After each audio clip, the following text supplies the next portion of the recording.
Financing activity. इन 3 activity को हमें बनाना पड़ता है। इन 3 एक्टिविटी के अंदर है क्या, एक्चुअली हम इसको समझते हैं।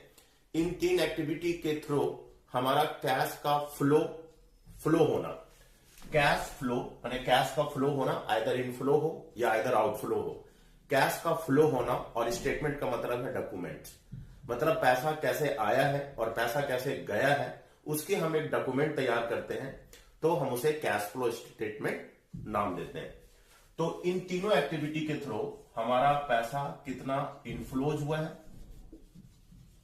या हमारा कैश जो है कितना आउटफ्लोज हुआ है, जब हम इनको डिस्कस करते हैं। हेयर रिमेंबर, कैश का मतलब सिर्फ हार्ड कैश मत समझ लेना, all the mode of cash, चाहे वो बैंक के थ्रू भी हो। सो इन तीनों एक्टिविटी के थ्रू हमारे बिजनेस में, हमारे